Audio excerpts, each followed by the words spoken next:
Lonely Attack on the Different World, Web Novel, Chapter 154.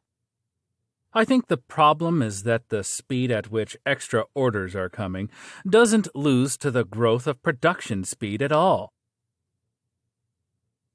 Day 50, Evening, Dungeon.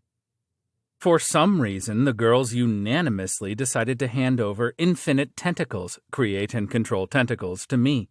Apparently it's an item that maidens cannot be allowed to have. I think it's a big no-no, not just for maidens, but humans in general. I'm a human too, you know, honestly. I have human written in my stats. Look, you can see for yourself. I'm not lying. Just look at it. Race, human, right? It's true, seriously. Actually, maidens can't have it, and selling it to the boys is prohibited, so I'm the only one. Since selling it to the general public is also prohibited, it means that I'm the only one who can have it. My affection rating is flickering far away, you know. It's on the verge of vanishing. Or rather, I can't catch a glimpse of it, ever since the time in the previous world. For some reason, the girls surrounded Armored Prez-san and began a girls-only assembly in a dungeon. So, after vibration came tentacles. Hang in there! You say after, but there is a possibility of vibrating tentacles as well. Ah! They were all wriggling and wriggling. You get it? He can produce an infinite number of tentacles and control them. Kya! It seems like they're having fun. I wonder what they're talking about. Why am I being left out from the conversation? Holding a girls-only talk when there are 11 girls, 1 boy, and 1 slime is basically ostracization. I'm just being ostracized, you know. Jiggle, jiggle. So I'm playing with Slime-san. I'm not lonely at all. Sob, sob.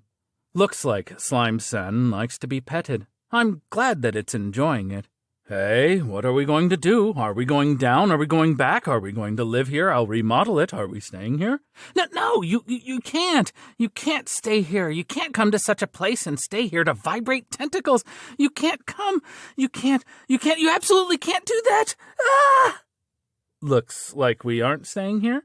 But for some reason, all of the girls are blushing. Is this some kind of mass infection? Speaking of which, Nudist Girl got caught, didn't she? Was it then that she received some kind of virus? Can it be treated with mushrooms? We are going back, it seems. I wonder what all of this is about. Apparently it's a girl's secret. An encounter at the inn? Poster Girl and Slime-san are staring at each other. As Poster Girl extends a hand to it, Slime-san also stretches a jiggly tentacle towards her. Is this a handshake? E.T.? Then they seem to have begun conversing through hand and body movement. A robot dance? How mysterious. Specifically, Poster Girl. Why did she begin a robot dance upon encountering a Dungeon Master slime? It's a slime, you know. How mysterious. Well, robot dancing Slime-san is quite mysterious as well. How it can produce such machine-like movements with that jelly-like body. Well, they seem to be having fun, so it's fine, I guess. And so we beat 2 Four Masters and called it a day. So we are still in the process, with only 1 dungeon dead due to the desertion of the Dungeon Master, sort of. No, it was enticed with food, wasn't it? So it's either abduction or capture. Moreover, this is already a fully fledged recidivism. No remorse at all. But being that cute is justice, you know, seriously.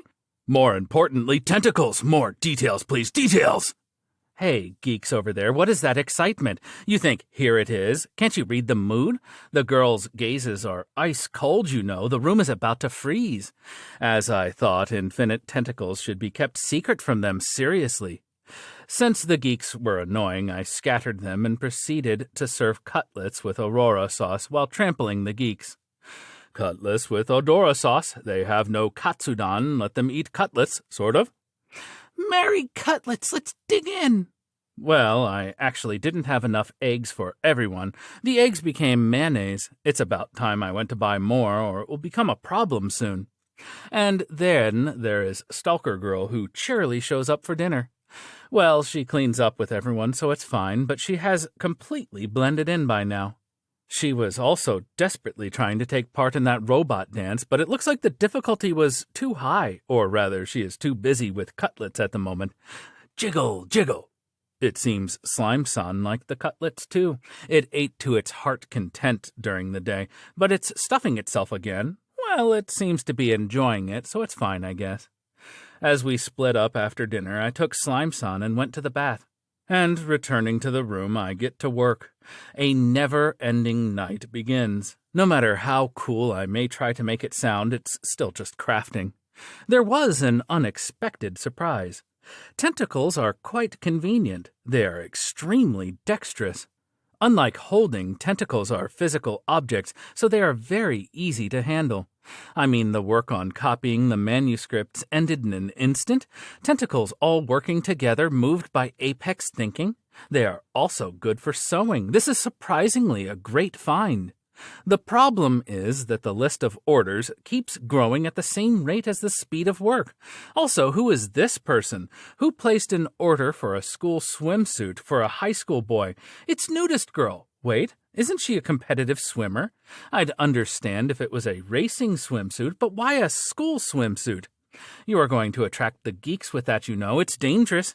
No, even if it was a racing swimsuit, I'm still not going to make it. On top of that, she wants dissolve resistance on that. Is she planning to fight in that in a school swimsuit? Trial and error. No, it's not about a school swimsuit. Why is a high school boy supposed to trial and error a school swimsuit in the middle of the night? There's no way I'm doing that. It's research into the multicolor items. Maybe there would be demand for multicolor swimsuits from who? Okay, at this rate, I should be able to handle multicolor. Now I won't have to make tons of differently colored versions.